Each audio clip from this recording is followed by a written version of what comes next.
Hola, muy buenos días, chicos, chicas.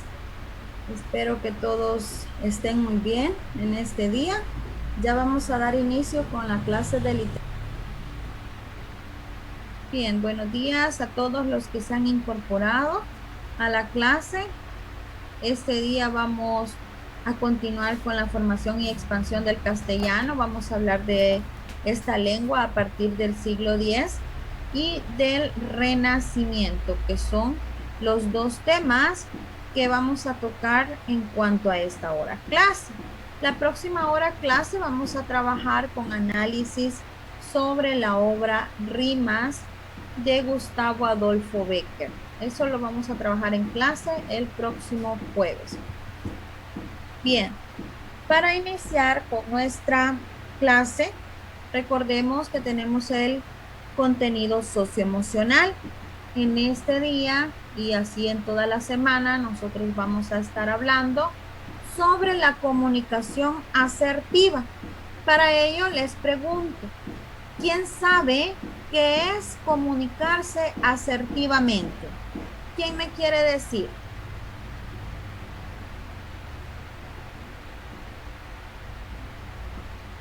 ¿Qué es ser asertivos, chicos? ¿Pueden abrir su micrófono?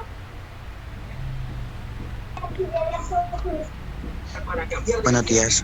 Hola, buenos días. ¿Qué es ser asertivo? Buenos días, profe. Buenos días. ¿Qué es ser asertivo, chicos? ¿Alguien que me quiera comentar? ¿Qué opina sobre este tema? ¿Usted sabe cómo se da este tipo de comunicación?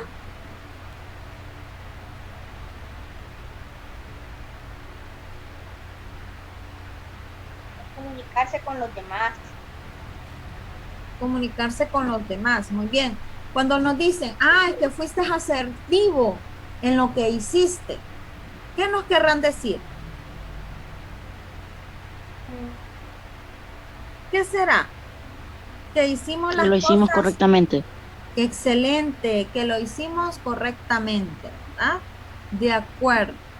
Eso es, ser asertivo, es que nosotros hicimos las cosas como deben de ser, como en un lenguaje coloquial que digan, le atinaste a lo que estás haciendo o a lo que hiciste. ¿Ah? Eso es una comunicación asertiva. En nuestro medio, nosotros debemos de entender, comprender también que la comunicación asertiva es ese proceso donde nosotros podemos expresarnos a través de nuestros sentimientos, pensamientos y opiniones, pero en el momento oportuno, buscar ese momento y de una manera que tenga coherencia de lo que estamos hablando con lo que estamos diciendo. Y fíjense bien qué bonito dice acá, debe de ser de manera clara, directa y respetuosa. No debemos negar ni tener desconsideraciones con los derechos de los demás. ¿Qué quiere decir esto? Pues que en una comunicación asertiva yo tengo que pensar antes de hablar. Hay que pensarlo, hay que razonarlo, si lo que yo voy a decir va a estar bien para los demás y yo puedo decir lo mismo, pero con unas palabras diferentes. Yo no le voy a decir, por ejemplo, a un niño, qué mal lo has hecho. Claro que no, ¿verdad? ¿Por qué? Porque eso no es comunicarme asertivamente. Comunicarme asertivamente es expresarle en qué punto se ha equivocado, ayudarle, darle observaciones positivas para una mejora, porque eso es lo que buscamos con una comunicación asertiva, expresarnos, pero limitándonos a los derechos de los demás. ¿De acuerdo? Así que usted puede practicarlo en su casa, con sus compañeros, en los chats de grupo que tenga. Hay que pensar si lo que yo voy a decir, lo que yo voy a escribir, hablar, está bien ante los demás. Bueno, seguimos con el castellano en el siglo X. Ustedes saben qué momento de la historia estaba pasando en España en el siglo X. estaban en la época de la romanización, estaban en la época de la Edad Media, en el Prerrenacimiento, en el Renacimiento, en el Barroco. ¿En qué época estaban en el siglo X? ¿Alguien sabe?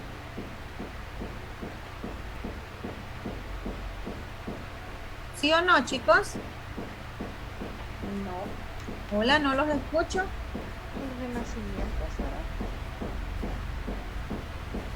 ¿Me escuchan ustedes a mí? Sí, Sí, señor.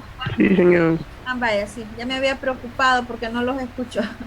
Bueno, en el siglo X, chicos, estaban en la época medieval, porque la época medieval comprende, ¿verdad? Desde la caída del Imperio Romano en el siglo V hasta ya la época del descubrimiento de América en 1492. Entonces, vamos a hablar este día qué pasó con el castellano en el siglo X específicamente. Para la actividad de clase, les voy a pedir que tomen su cuadernito, coloquen la fecha. Hoy es lunes 1 de marzo. Después de la fecha, usted coloque el tema, que es el castellano a partir del siglo X y el castellano a partir del Renacimiento. Vamos, coloquémoslo por favor en el cuaderno en este momento. Les voy a dar un minutito. Señor, ¿y qué dijo que en el siglo X España estaba en... ¿Qué dijo que no lo escuché? Perdone, corazón. Que en el siglo X usted dijo que España estaba en... La Edad Media. Ah, vaya, gracias. Bueno, Señor, bien. Tomemos los apuntes en el cuadernito de los señor, temas que les dije, ¿sí? X y el castellano a partir de... Del Renacimiento.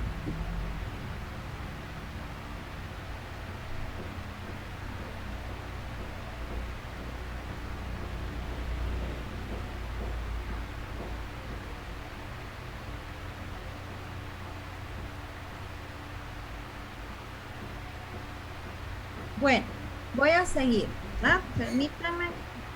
Disculpe, señor, ¿cómo dijo el tema? El castellano a partir del siglo X y el castellano a partir del Renacimiento. Vamos a tomar apuntes en el cuaderno sobre lo que se vaya desarrollando. Y después les voy a solicitar la participación a algunos de ustedes para que me lean o me comenten el aprendizaje adquirido en esta hora clase. Muy bien. Señor, ¿verdad que había dicho que después el castellano después del Renacimiento, ¿verdad? Sí, al castellano a partir del siglo X y el castellano a partir del Renacimiento son nuestros dos temas que vamos a trabajar este día. Bueno, con respecto al primero, chicos, yo acá les he presentado una parte de la separata. Esta separata, acuérdese que está en la plataforma del colegio. Allí usted se va a la sección de lecciones en la semana 1. Ahí le aparece el enlace para la lectura de separata. La mayoría creo que ya la tiene porque me han estado cayendo correos de que la han estado viendo en el Drive, ¿verdad? Bueno, recordemos que cuando se da la independencia de Castilla con León, esto fue en el siglo X. Ahí se encontraron unos documentos que fueron los primeros documentos escritos en castellano. Estos documentos son llamadas glosas. ¿Por qué glosas? ¿Alguien sabe qué significa la palabra glosa?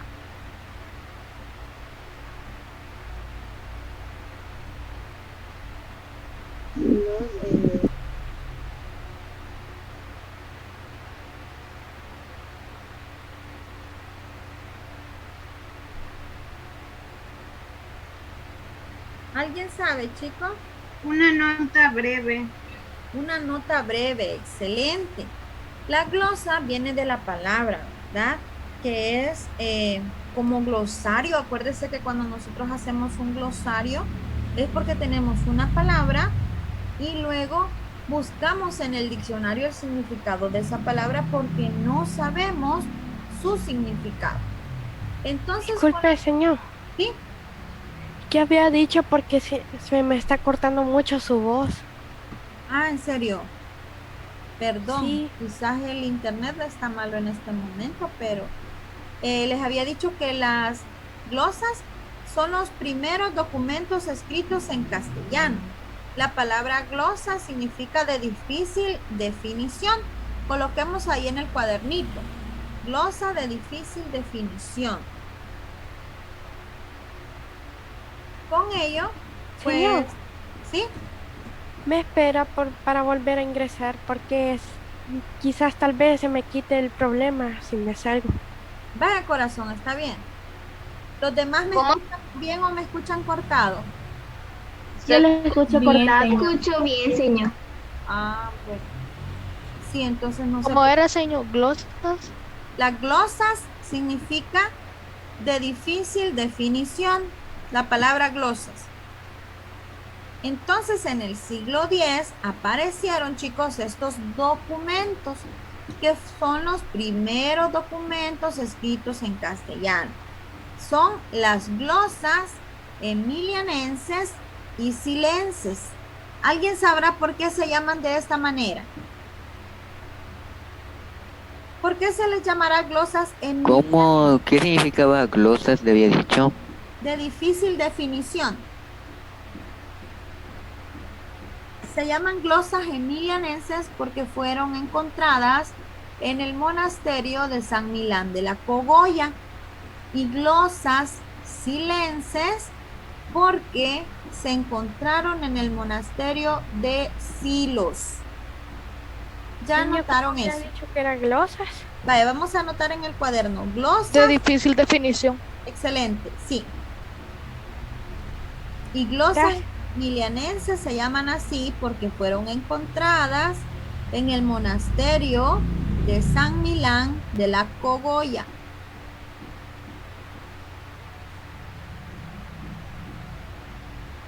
Y las glosas silenses en el monasterio de San Milán, perdón, el monasterio de Silos en Burgos.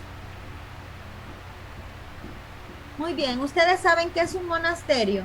Las emilianenses, ¿dónde dijo que las habían encontrado, señor? En San Milán de la Cogolla.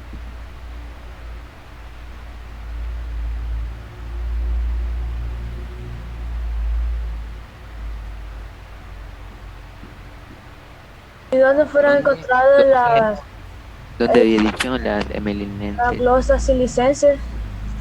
Ahorita me están viendo la pantalla. ¿Se puede ver el texto que estoy escribiendo? Sí, señor. Vaya, vamos a ver. Estas son las glosas emilianenses, las que les he escrito aquí. San Milán de la Cogolla. Y aquí abajito les voy a escribir sobre las glosas silenses.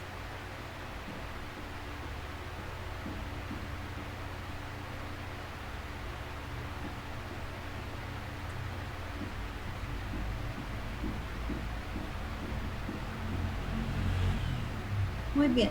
Entonces ahí tenemos. Vamos a ver aquí arriba porque no se puede ver ahí. Aquí abajito lo voy a poner. Bueno, esto primero que les he puesto aquí arriba, San Milán de la Cogolla, es donde se encontraron las glosas emilianenses. Y las glosas silenses, aquí abajito está, en el monasterio de Silos, ¿verdad? Esto que está acá. En el monasterio de Silos, en Burgos. Bueno, cada una de estas glosas tiene rasgos que los caracterizan. Ya vamos a ver cuáles son. Cuando llega la Reconquista a esos territorios que estaban ocupados desde la época musulmana por los árabes, esta empieza a avanzar hacia el sur y de esa manera el castellano se fue extendiendo por gran parte de la península. O sea que ya no estaba en un solo territorio, sino que a través del habla, a través de esa convivencia de unas personas con otras, la lengua se va incrementando y se va extendiendo.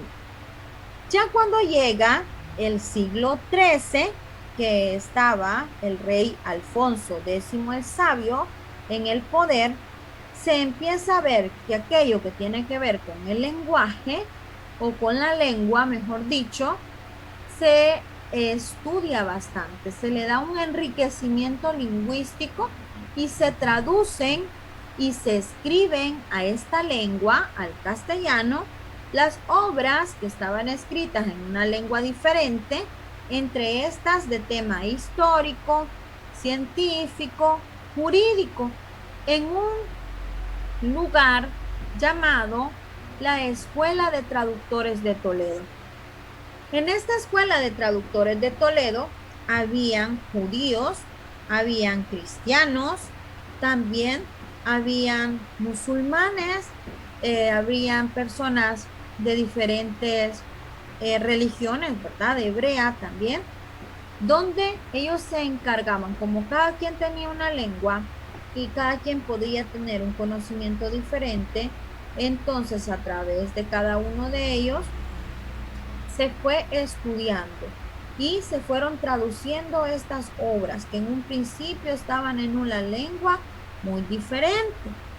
Esto viene a producir que la lengua se vaya enriqueciendo, vaya creciendo y se convierta en vehículo esencial de la cultura para todo el reino de Castilla.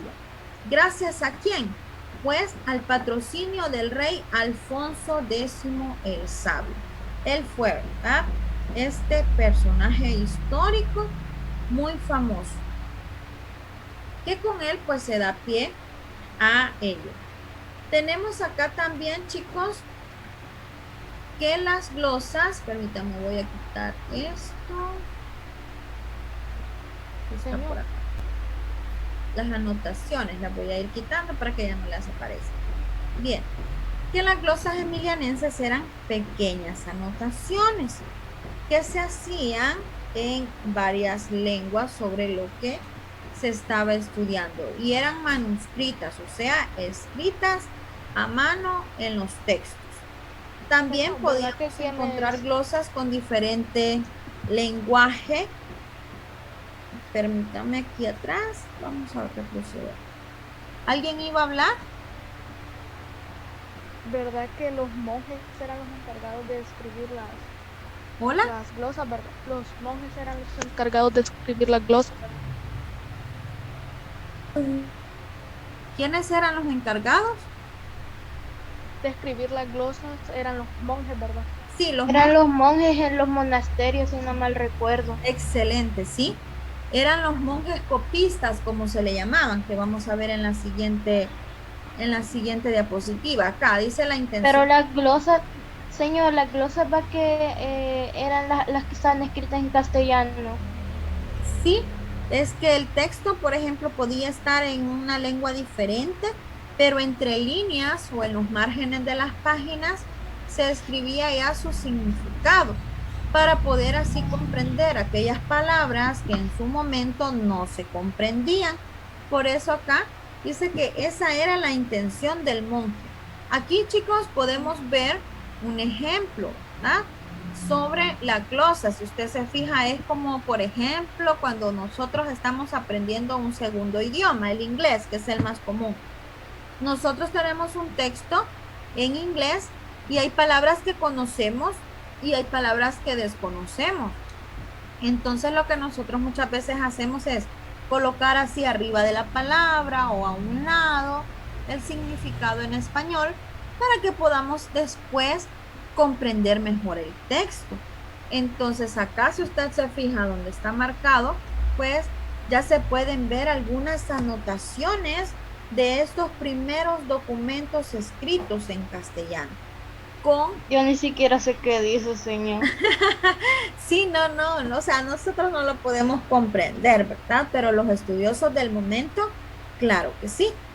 Estas son las emilianenses y tenemos también las silenses. ¿Dónde dijimos que se encontraron las glosas silenses, chicos? En el En el monasterio monasterio de En el Silos. monasterio de Burgos. Bien, en el monasterio de Silos, en Burgos, excelente. Por eso se llamaban silencios. Exacto.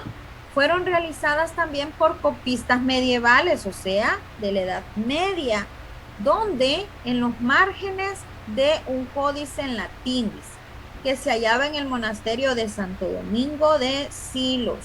Ahí nosotros también podemos ver. Mire, aquí tenemos otro ejemplo de glosas.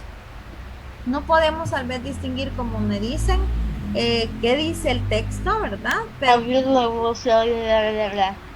hola. Nada, eso leo. Abrir la voz, bla, bla, bla, bla. Sí, ajá, pero es una fotografía de un ejemplo de glosas que tenemos por acá. Pero no es una réplica. Fíjense que sí, la he encontrado que es, digamos, tomada de un manuscrito original. Bueno, Niño, pasar entonces, a la chicos, diapositiva anterior, estaba copiando. perdón, Puede pasar a la diapositiva anterior. Señor, ¿verdad que sí, también hay lenguas romances hispánicas, verdad? sí, va, esa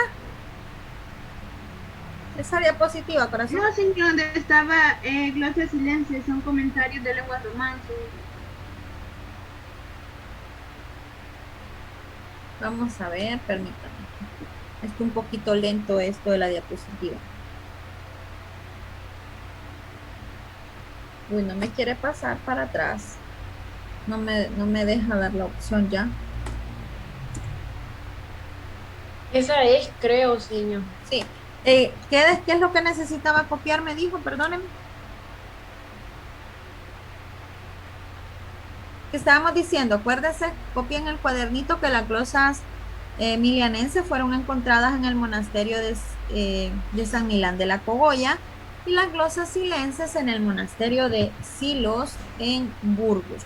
Y ahí les mostraba otro ejemplo de glosas. Bueno, esto es, chicos, lo que pasó así como más sobresaliente en cuanto al tema de la lengua en el siglo X. Y después vamos a ver nosotros otro acontecimiento importante en la lengua en el Renacimiento. ¿En qué siglo se da el Renacimiento en España? Siglo XV.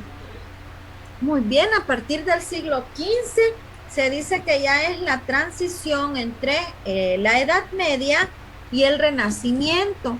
A esto se le conoce como la época prerrenacentista o el prerrenacimiento. A partir del siglo XV se da un hecho histórico donde vemos nosotros que la política y la religión se une, y esto es por los reyes católicos. Esta unión hace que el castellano ya como desarrollo se pueda ver más profunda y se empieza a ver que es la lengua nacional. ¿En qué época se da el castellano como lengua nacional en España? Pues en el momento de la unión política y religiosa llevada a cabo por los reyes católicos en el siglo XV. Hay un segundo acontecimiento en esto que es muy importante, y es que Helio Antonio de Nebrija escribe la primera gramática del castellano en el año 1492. ¿Qué otro hecho histórico usted recuerda de 1492 en España? ¿Qué otro hecho pasó, chicos? ¿Quién se acuerda?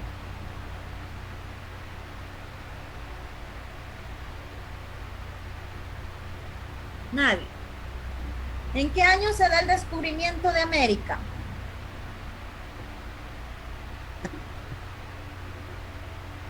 Hola.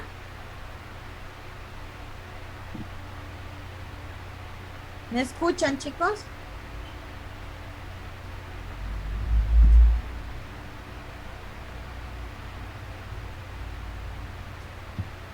Bueno, En el año 1492 se da el descubrimiento de América. ¿Cuál épica volvió? La seño. Ya le iba a decir lo de la respuesta. Hay que comportarse porque sigue grabando la clase. Puede grabar. Vale, sí, cuando se da, digamos, el descubrimiento de América, muy bien. ¿No puede dejar la presentación? Claro que sí, ya la voy a poner. Permítanme un segundito, lo estoy buscando ahorita. Entonces, les decía, chicos, que con el descubrimiento de América, en 1492, se da acá de este momento histórico que Nebrija escribe la primera gramática de la lengua castellana. Y así el castellano empieza a salir fuera de sus fronteras gracias a este acontecimiento. Y se mezcla con las lenguas americanas. Ajá, muy bien. Se mezcla con las lenguas. Sí, y es cuando se da todo ese proceso, ¿verdad? Fuera de España, de descubrimiento, de conquista, de colonización, donde el español, por ejemplo, en nuestro país, El Salvador, ¿se acuerdan ustedes qué lengua se hablaba antes? El náhuatl. El náhuatl. Náhuatl, ¿verdad? El náhuatl. Náhuatl. Muy bien, esa era la lengua que se hablaba antes. Pero también en nuestro país todavía hay algunos territorios donde se habla. Por ejemplo, hay algunos pobladores de Panchimalco, de Santo Domingo de Guzmán, de Nahuizalco, de Izalco, donde todavía ellos tienen esa lengua. Pero en aquel entonces era una única lengua. Cuando ya el castellano llega, pues ya se empieza, ¿verdad? Así como pasó el proceso de romanización, a ir teniendo esa convivencia y se va adoptando una nueva lengua. Después de ello tenemos un tercer acontecimiento a partir del Renacimiento, y es que durante los siglos de oro, como se le conoce al siglo XVI y al siglo XVII, que es el Renacimiento y el Barroco en España, se empieza a ver un enriquecimiento lingüístico. Y gracias a todos estos cambios que hubo en la lengua, el castellano ya se convierte en una lengua moderna. Por eso nosotros vamos a leer obras literarias como Coplas a la muerte de su padre o el libro del buen amor, que se dice que están escritas en un castellano antiguo, porque todavía no se había dado una evolución de la lengua y es muy difícil a veces comprenderla hoy, ¿verdad? De nuestra época. Y después ya esas obras literarias fueron traducidas a una lengua moderna, a un castellano moderno. Por eso a veces nos aparece cuando buscamos una obra literaria, que si la queremos leer en el castellano de origen o la queremos leer en un castellano moderno, que ya es el que tenemos hoy en día. El castellano moderno se refiere al que hablan supuestamente los españoles hoy en día. Sí, el que hablamos nosotros, el que ya está, digamos, con la evolución de la lengua. Por ejemplo, antes, para decir la palabra hierro, se escribía con F y era fierro. Cierro. Ajá, fierro. Y ya con la evolución fonética que ha tenido la lengua, pues hoy ya vemos, ¿verdad? En algunos textos que eso ya cambió, que hoy ya se ha hecho la incorporación de la H en lugar de la F. La ñ. Ajá, sí, la ñ es, digamos, eso ya es parte más gramatical que se ha dado. Miren, acá tenemos un ejemplo de la primera gramática, ¿verdad? Del castellano por Antonio de Nebrija. Esa es una portada que les quería mostrar sobre esta gramática. ¿Ustedes tienen gramática en casa? No. Bueno, no sé. Que mi papá tiene un montón de libros, pero no sé si él tiene esa. Ajá, si cuando tengan tiempo busquen una gramática y busquen, y ya van a ver que en la gramática está la forma correcta de escribir, las reglas ortográficas, por ejemplo, están toda la parte gramatical lo que estudiamos nosotros como la clasificación de las palabras, a los adverbios, los verbos, los sustantivos, etcétera. Ahí lo podemos encontrar. Bueno, algunos rasgos importantes de este personaje de la historia, el gran gramático español, se llama Elio Antonio de Nebrija, como se le conoce hoy en día, pero él fue bautizado con el nombre de Antonio Martínez de Cala. Nace en 1441 y fallece en 1522. Era considerado uno de los personajes más importantes y relevantes de la segunda mitad del siglo X. ¿Gracias a qué? Pues a los textos que publica. Y uno de ellos, el más importante, fue la gramática de la lengua española. Por su popularidad con este castellano, vamos a ver nosotros, chicos, que después, ¿verdad? Este personaje es ya llamado Antonio de Nebrija. Es como un tipo seudónimo que utiliza con la primera gramática de la lengua española. Bueno, esto es un poquito de lo que les he compartido sobre los acontecimientos de la lengua española. Vamos a ir ya concluyendo este tema, pero no quiero dejar de recordarles que es importante los apuntes en su cuaderno, porque esto nos va a ayudar a repasar, a estudiar en un momento que tengamos alguna duda. Para ir terminando, ¿sí? Eran notas los que teníamos que hacer. Sí, anotaciones de la clase en el cuadernito. Yo copié todo, señor. ¿Y vos por qué te pones a jugar y yo no? No estoy jugando, además yo termino mi clase. Hay que apagar los micrófonos. Ahorita tengo una conclusión quiero ver si lo puedo sobre los apagar. acontecimientos ¡Ey, el de micrófono! del castellanización y romantización. Obvio, voy a tener dos clases más aparte de esto. Daniel Alejandro, tenés el micrófono activado. No me dejas ni siquiera verla. Bueno, para concluir, chicos, hemos hablado de los primeros documentos escritos en castellano, que decíamos que son las glosas emilianenses y silenses. Eran textos escritos en los márgenes de las páginas o entre líneas para aclarar el significado de algunas palabras que no se conocían. Y también estábamos hablando del castellano a partir del Renacimiento. Y ya empiezan a aparecer algunos grandes personajes como el rey Alfonso X el Sabio, quien mandó a traducir todas las obras que estaban en una lengua diferente al castellano a esta. Y también después vemos que el castellano se convierte en lengua nacional y después en 1492, ¿verdad? Con el descubrimiento de América, el castellano sale fuera de sus fronteras. Elio Antonio de Nebrija en este mismo año publicó la primera gramática del castellano. Y también gracias a la evolución de la lengua hay cambios fonéticos que hoy en día ya están dentro de nuestro léxico, dentro de nuestra lengua, que se han ido dando poco a poco. Y esto hace que el castellano se produzca ya como una lengua moderna hoy en día.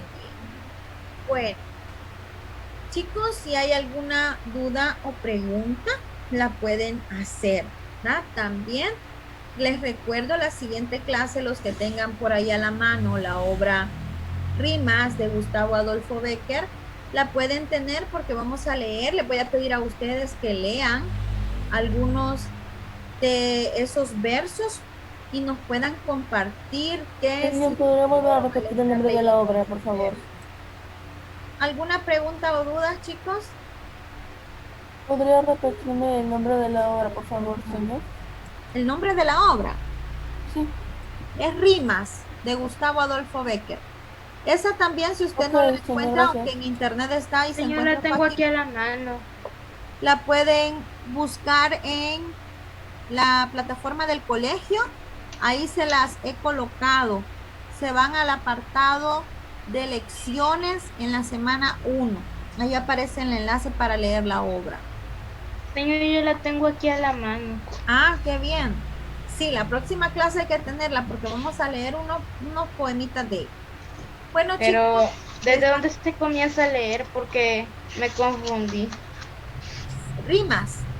¿Desde dónde se comienza? Sí, ahí ya. Las rimas están tituladas por números romanos. Donde tiene el número 1, ahí vamos a empezar. La próxima clase les voy a dar indicaciones. Ok. Es que aquí me aparece en letra grande donde dice rimas, ahora ya vaya. Sí. Bueno, chicos, gracias por estar acá. Cuídense y se preparan para la siguiente clase, por favor. Nos vemos. Señor. Adiós, señor. Cuídense Adiós, mucho. señor. Adiós, señor. Pase feliz día. Rita, Adiós, señor. Adiós, cuídense. Adiós, señor. adiós, señor.